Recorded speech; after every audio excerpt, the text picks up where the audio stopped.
isa na naman pong recipe ang ituturo ko po sa inyo ngayon kung paano po magluto ng pinapaitan. Ayan. Ang ingredients po niyan ay ilalagay ko po sa ating description box para masundan niyo po. Madali lang po lutuin. Tara, simulan na natin. Sa mainit pong kawali, naglagay ako ng konting mantika. Nilagay ko ang luya, bawang. Hintayin po natin mag-golden brown. Yan, halu-haluin lang natin. At kapag nakita na natin golden brown, ilagay naman po natin ang sibuyas. Ayan, ang ating sibuyas.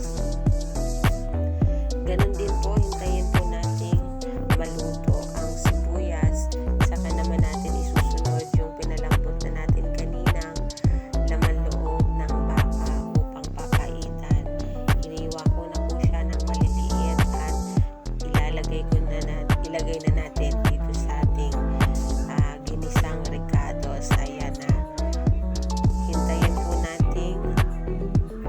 Ayan, halu-haluin natin. Hintayin natin lumabas ang mga mantika niya. Kasi yung iba talaga, di ba, mataba. May mga taba-taba talaga yan. Kaya hintayin natin lumabas yung kanilang mga mantika. Ayan. At kapag nakita na natin lumabas na yung mga mantika, pwede na natin timplahan yan. Ayan. Lalagyan ko muna ng magic sarap yan para malasa yung mga karne niya. Ayan. Naglagay din po ako ng beef cubes para po yung sabaw malasang malasa talaga. Ayan. Hintayin lang po natin yan na titimplahan na rin natin yan ng pamintang pino.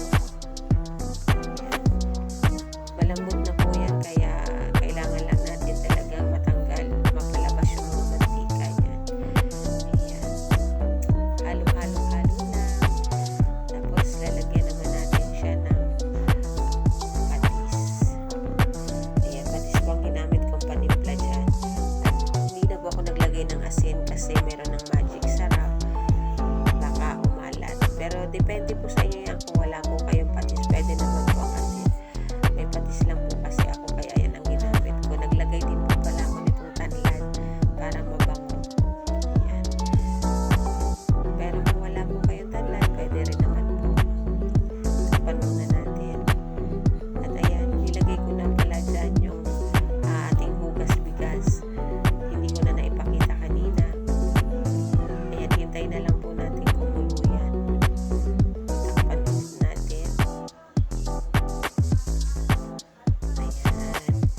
At kumulo na, luto na po. Ayan, maraming salamat po pala sa ating mga bagong subscriber. Sa mga hindi pa po nakapag-subscribe, subscribe na po. Thank you for watching.